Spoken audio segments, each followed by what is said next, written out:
శ్రీ గురుభ్యో నమ. గురుర్బ్రహ్మ గురుర్విష్ణు గురుర్దేవో మహేశ్వర గురు సాక్షాత్ పరం బ్రహ్మ తస్మై శ్రీ గురవే నమ. అస్మద్ గురుచరణారవిందాభ్యాం నమ. నిన్నటి మన మహాభారతంలో ఆ ఇంద్రుడు త్రిశరుణ్ణి అంటే విశ్వరూపుణ్ణి సంహరించడము అనేటువంటి విషయాన్ని మనం చదువుకున్నాం. అసలు ఎందువలన ఇదంతా వచ్చింది అంటే ఆ పూర్వకాలంలో ఇంద్రుడు విశ్వరూపుని యొక్క తపశ్శక్తి చూసి అంటే ఇంద్రుడితో సమానమైనటువంటి వాడు అవుతాడేమోనని భయపడి ఈ త్రిశరుడు ఎలా భోగాసక్తుడవుతాడు, తపస్సు ఎలా అనుకుంటాడు, ఇతడు వృద్ధి చెందితే కనుక ముల్లోకాల్ని కూడా మింగేస్తాడు అనేటువంటి భావన కలిగినటువంటి వాడై ఇంద్రుడు విశ్వరూపుణ్ణి ఆకర్షించడానికి అనేక మంది అప్సరసలను పంపించాడు. ఆ అప్సరసల వలన ఏ విధమైనటువంటి పని అవల అంటే అతడి యొక్క తపస్సు ఎంత మాత్రమో కూడా భంగపడలే. దాంతో ఏమి చెయ్యాలి అని ఆలోచించుకుంటూ ఉంటే ఆ సమయంలో ఆయన ఏదో రకంగా ఈ త్రిశరుణ్ణి చంపేయాలి అని అనుకున్నాడు అని నిశ్చయం చేసుకున్నాడు. దాంతో తన వజ్రాయుధాన్ని అతని మీదకి విసిరేశాడు. విసిరేటప్పటికీ ఆ వజ్రాయుధం దెబ్బకి అతడు నేల కూలాడు. అయితే అతని తేజస్సు మటుకు ఎంత మాత్రమూ తగ్గలేదు. విశ్వరూపుడు మరణించినప్పటికీ సజీవంగా కనిపిస్తున్నాడు. వజ్రపు దెబ్బ తగిలిన అతను 3 తలలు కూడా అద్భుతంగా బతికున్నట్టుగానే కనిపిస్తున్నాయి. దాంతో ఏం చెయ్యాలో అర్థం కానటువంటి సమయంలో అప్పుడు విశ్వకర్మ రావడం చూశాడు. చూసి వెంటనే ఆ విశ్వకర్మని ఆజ్ఞాపించాడు, నేను చెప్పినట్టుగా చెయ్యి, తలలు నరికెయ్యి అన్నాడు. అనేప్పటికీ ఇంతటి దేహాన్ని నరకాలంటే గొడ్డలు చాలదయ్యా, అయినా నేను ఈ పని చేయను అని అన్నాడు. అంటే భయపడకు, నా మాట నువ్వు వెంటనే ఆచరించు, నా అనుగ్రహం వలన నీ గొడ్డలి, నీ ఆయుధం ఏదైతే ఉందో వజ్ర సమానమవుతుంది అన్నాడు. అంటే అప్పుడు అసలు నువ్వెవరో నాకు తెలుసుకోవాలనుంది అని అన్నాడు విశ్వకర్మ. అంటే అప్పుడు విశ్వకర్మతో చెప్పాడు, విశ్వకర్మ నేను దేవతల రాజునయ్యా, ఇంద్రుణ్ణి, తెలుసుకొని నేను చెప్పినట్టుగా చెయ్యి అన్నాడు. అంటే అప్పుడు తక్షుడు అంటున్నాడు, క్రూరేణ నాపత్రపసే కథం శక్రేహ కర్మణ ఋషిపుత్రమిమం హత్వా బ్రహ్మహత్యా భయం నతే. ఓ దేవరాజా, ఈ ఋషికుమారుణ్ణి చంపి క్రూరమైనటువంటి పని చేసినటువంటి నీకు సిగ్గు, బ్రహ్మహత్యా భయము ఇవి లేకుండా ఎలా పోయాయ్యా? మరి ఇతన్ని చంపేవంటే నీకు బ్రహ్మహత్యా దోషం అంటుకుంటుంది కదా, అసలు ఆ భయం కూడా లేకుండా ఎలా ఉన్నావు నువ్వు అన్నాడు. అంటే అప్పుడు ఇంద్రుడు చెబుతున్నాడు, పశ్చాద్ధర్మం చరిష్యామి పావనార్థం సుదుశ్చరం శత్రురేష మహావీర్య వజ్రేణ నిహతో మయా. ముందు బలవంతుడైనటువంటి శత్రువు కాబట్టి వీడిని వజ్రాయుధంతో చంపానయ్యా. అయితే మరి నువ్వు అన్నట్టుగా ఏదైనా దోషం వస్తే రావచ్చు, బ్రహ్మహత్యా దోషం రావచ్చు నాకు, కానీ ఆ తర్వాత ఆ పాపం నుంచి విముక్తిని పొందడానికి నేను ధర్మానుష్ఠానం చేస్తాను, తప్పనిసరిగా దానికి కావలసిన ప్రాయశ్చిత్తం చేసుకుంటాను, అంతేకాని శత్రువైనటువంటి ఇతన్ని బ్రతికి ఉంచడం అనేటువంటిది సాధ్యం కాదు అని అన్నాడు. అని అధ్యాపి చాహముద్విగ్న తక్షన్ అస్మాద్ బిభేమి వై క్షిప్రం చింది శిరాంసి త్వం కరిష్యే అనుగ్రహం తవ. ఓ విశ్వకర్మ, ఇతను మరణించినప్పటికీ కూడా నేను ఇంకా భయపడుతూనే ఉన్నాను. ఎందుకంటే ఇతడి యొక్క తలలు ఇంకా ప్రాణంతో ఉన్నట్టుగానే కనిపిస్తున్నాయి, తేజస్సు ఏమీ తగ్గలేదు. అందువల్ల నువ్వు త్వరగా ఇతన్ని తలలో నరకవయ్యా, నేను నీకు మేలు చేస్తాను అని అన్నాడు. శిరః పశోస్తే దాస్యంతి భాగం యజ్ఞేషు మానవాః ఏషతే అనుగ్రహస్తక్షన్ క్షిప్రం కురు మమ ప్రియం. ఓ తక్ష నువ్వేం చేస్తావంటే నేను నీకో వరం ఇస్తాను, ఆ వరాన్ని నువ్వు గ్రహించు. మనుష్యులు చేసేటువంటి హింసాప్రధానమైనటువంటి కామయజ్ఞాలలో పశువు తలను నీకు భాగంగా ఇస్తాను నేను. ఇది నీకు నేను ఇచ్చేటువంటి వరం. ఈ పని నువ్వు చేసినందుకు గాను, అందువలన తప్పనిసరిగా నేను చెప్పినటువంటి ఈ పనిని ఆచరించు అన్నాడు.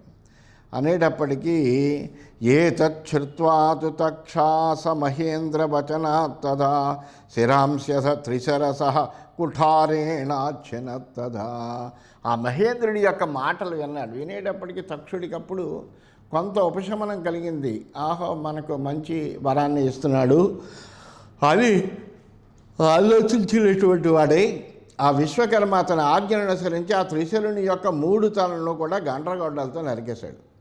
నికృత్తేషు తతస్థేషు నిష్క్రామన్నండజాస్త్వధా కపింజలాస్థితిరాశ్చ కలవింగాశ్చ సర్వసహ. ఆ తెగినటువంటి త్రిశరుడి యొక్క తలల నుండి కపింజలములు, తిత్తిరములు, కలవింగములు అనేటువంటి పేర్లు కలిగినటువంటి పక్షులన్నీ కూడా వచ్చి మొత్తం అంతటా కూడా వ్యాపించేసేట.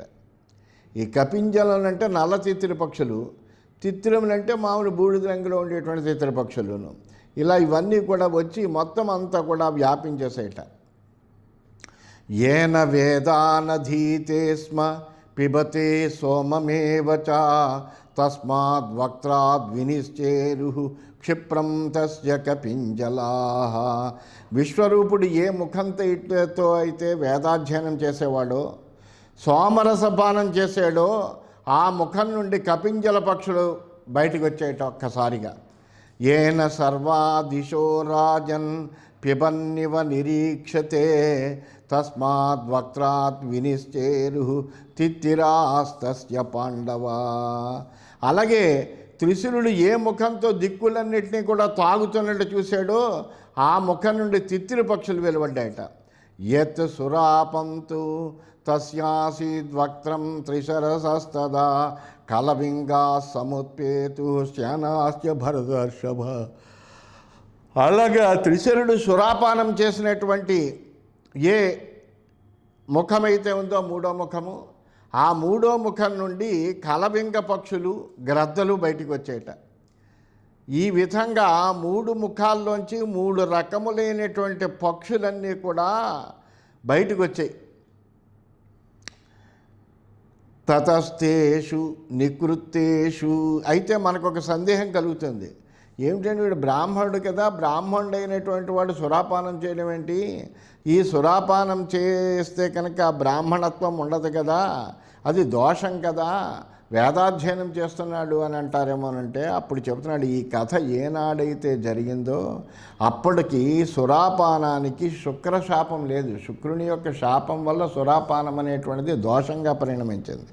కనుక బ్రాహ్మణత్వానికి కానీ, తపస్సుకు కానీ, అధ్యయనానికి కానీ సురాపానం అనేటువంటిది ఆ కాలంలో దోషం కాదు. ఇది మనం తెలుసుకోవాల్సిన విషయం. తతస్థేషు నికృత్తేషు విజ్వరో మఘవానధ జగామ త్రిదివం హృష్టః తక్షాపి స్వగృహం యజౌ.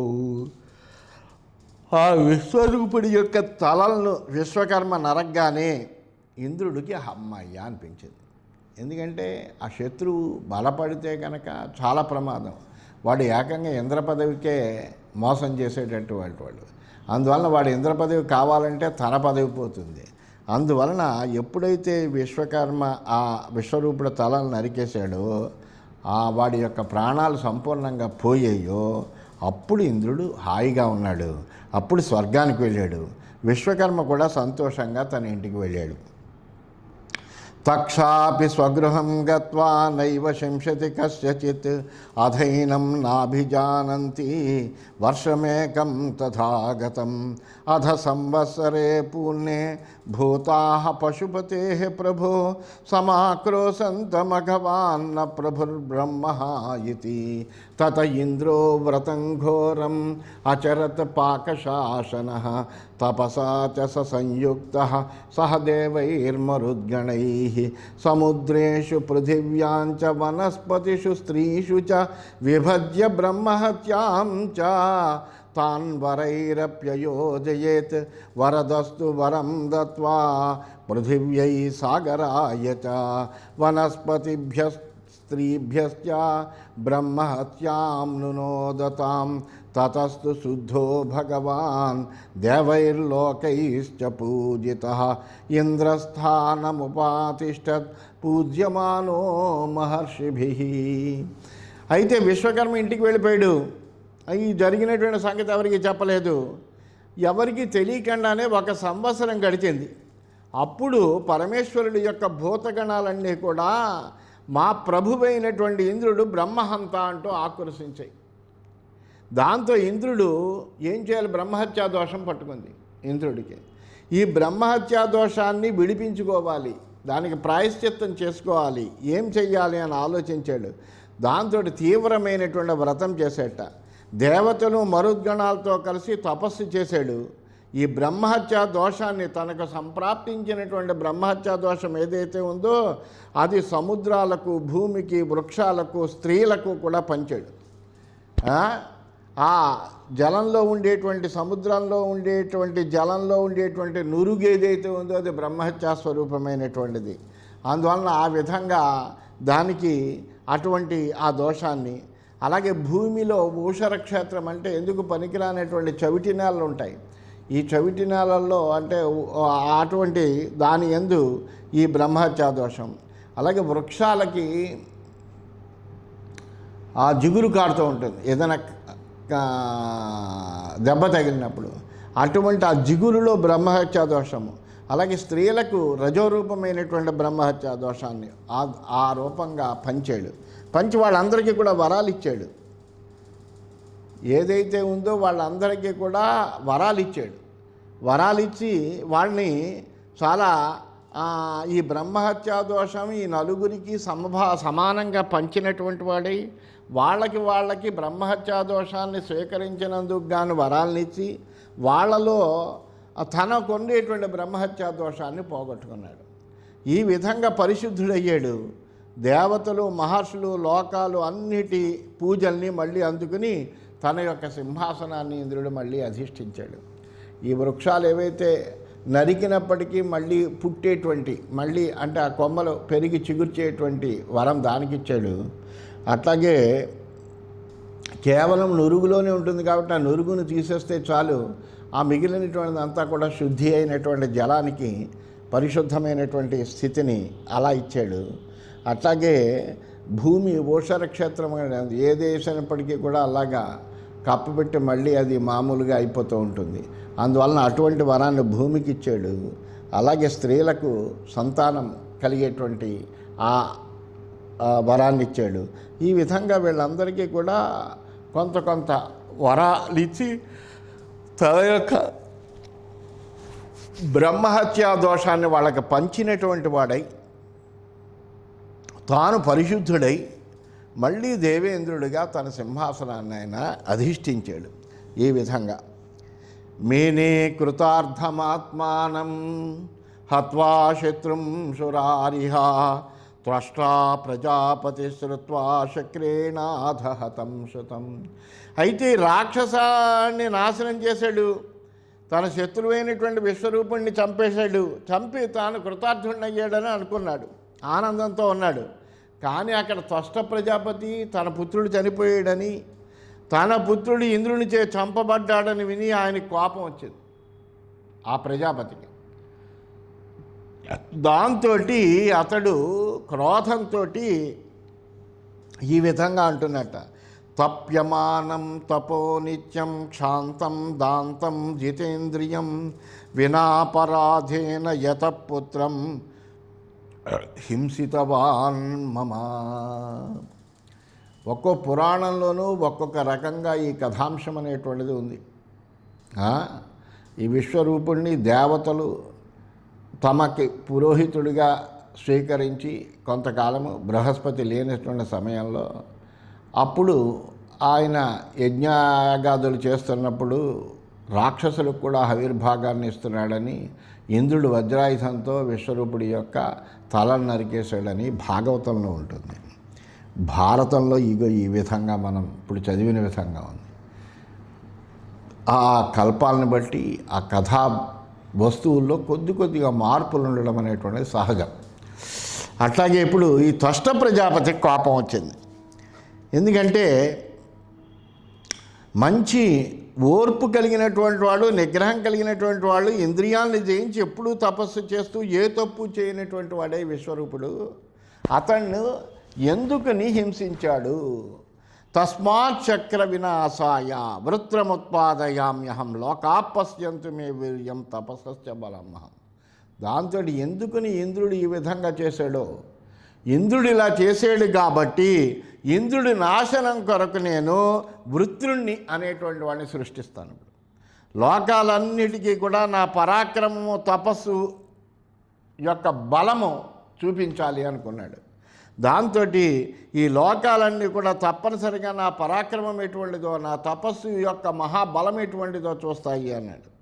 సచ పశ్యతు దేవేంద్ర దురాత్మా పాపచేతన ఉపస్పృశ్యేత క్రుద్ధ తపస్వీ సుమహాయశా అగ్నౌ హుత్వా సముత్పాద్య ఘోరం వృత్రమువాచ ఇంద్రశత్రు వివర్ధస్వ ప్రభావాత్ తపసో మమ. పాపాత్ముడు దురాత్ముడు అయినటువంటి ఇంద్రుడు కూడా నా బలాన్ని చూస్తాడు అంటూ ఆయన ఆచమనం చేసి గొప్ప కీర్తిశాలి తపస్వి అయినటువంటి త్వష్ట క్రోధంతో అగ్నిలో హోమం చేసి ఘోరమైనటువంటి వృత్రుణ్ణి సృష్టించాడు. నా తపప్రభావంతో ఇంద్రశత్రువు వర్ధిల్లుగాక అని అన్నాడు. ఇంద్రశత్రు వివర్ధస్వ అని అన్నాడు. అందువలన సో అవర్ధత దివం స్తబ్ధ్వా సూర్యవైశ్వానరోపమః కింకరోమీతి చోవాచ కాలసూర్య ఇవోదిత. దాంతో వెంటనే వృత్రుడు సృష్టింపబడ్డాడు. ఆ వృత్రుడు ఎలా ఉన్నాడంటే సూర్యుడితోటి అగ్నిహోత్రంతో సమానమైనటువంటి వాడే ఉన్నాడు ప్రకాశంలో. అటువంటి వాడే ప్రళయకాల సూర్యుడిలా ఆకాశాన్ని ఆక్రమించి నేనేం చేయాలి మహాత్మా అని అడిగాడు. వెంటనే శక్రం జహీతి చాప్యుక్త జగామ త్రిజవం తతః తతో యుద్ధం సమభవత్ వృత్రవాసవయోర్మహత్. నువ్వేమీ చేయకలే ఇంద్రుణ్ణి చంపేయన్నాడు అని ఒక్క మాట పలికి ఆ త్వష్ట స్వర్గానికి వెళ్ళిపోయాడు. అప్పుడు వెంటనే వృత్రుడికి ఇంద్రుడికి మధ్యన ఘోరమైనటువంటి యుద్ధం మళ్ళీ జరిగింది. ఆ విశ్వరూపుడితో అయింది. మళ్ళీ ఇప్పుడు వృత్రాసురుడితోటి యుద్ధం ప్రారంభమైంది. సంక్రుద్ధయోర్మహాఘోరం ప్రసక్తం కురు సత్తమా తతో జగ్రాహ దేవేంద్రం వృత్రో వీర శతక్రతుం అపావృత్యాక్షిపద్వక్త్రే శక్రం కోపసమన్వితః గ్రస్తే వృత్రేణ శక్రేతు సంభ్రాంతాస్త్రిదివేశ్వరాః. చాలా క్రోధంతో వాళ్ళిద్దరి మధ్య ఘోరమైనటువంటి యుద్ధం జరిగింది. 100 యజ్ఞాలు చేసినటువంటి ఇంద్రుణ్ణి వీరుడైనటువంటి వృత్రాసురుడు బంధించేట. తీవ్రమైనటువంటి కోపంతో దేవేంద్రుడిని పట్టుకుని నోరు తెరిచి మింగేశాడు. ఆ వృత్రాసురుడు అంటేనే ఆకాశము భూమికి సరపడ్డంత బ్రహ్మాండమైనటువంటి నోరు కలిగినటువంటి వాడు. అందువల్ల ఆ నోరు తెరిచి దేవేంద్రుడిని మింగేసేట. వృత్రుడు ఇంద్రుణ్ణి మింగేడు అనేటువంటి విషయం తెలిసి దిక్పాలకులందరూ కూడా దేవతలు కంగారు పడ్డారు, చాలా కంగారు పడ్డారు. దాంతో ఏమి చెయ్యాలో తెలవనటువంటి ఒక గొప్ప కంగారులో పడ్డాడు. అసృజంస్తే మహాసత్వాః జృంభికాం వృత్రనాశినీం విజృంభమాణస్య తతః వృత్రస్యాస్యాద్ అపావృతాత్ స్వాన్యంగాన్యభిసంక్షిప్య నిష్క్రాంతో బలనాశనః తతః ప్రభృతి లోకస్య జృంభికా ప్రాణ సంసృత. వెంటనే శక్తి సంపన్నులైనటువంటి దేవతలందరూ కూడా ఈ వృత్రాసురుడిని ఎలా చంపాలి అని ఆలోచించారు. ఆలోచించి వీళ్ళందరూ కలిసి ఏం చేశారంటే ఆ వృత్రాసురుడిని చంపడం కోసమని జృంభికను సృష్టించారట. అంటే జృంభణం అంటే ఆవలింత అని అర్థం. ఆవలించడానికి తెరిచినటువంటి వృత్రాసురుడి నోట్లో నుండి అవయవాల పరిమాణాన్ని తగ్గించుకుని ఇంద్రుడు వెంటనే బయటకు వచ్చేసాడు. ఆనాటి నుండి ప్రాణుల యొక్క ఆవలింత ప్రాణాలతో ముడిపడి ఉంటుంది అంటారు. అసలు ఒకప్పుడు ఆవలిస్తూ ప్రాణాలు వదిలేయడం కూడా జరుగుతుంది. అందువల్ల ఈ జృంభిక అనేటువంటిది అప్పుడు ఆ వృత్రాసురుడిని చంపడం కోసమని సృష్టించారట. జహృషుశ్చ సురాహ సర్వే శక్రం దృష్ట్వా వినుసృతం తత ప్రవృతే యుద్ధం వృత్రవాసవయో పునః.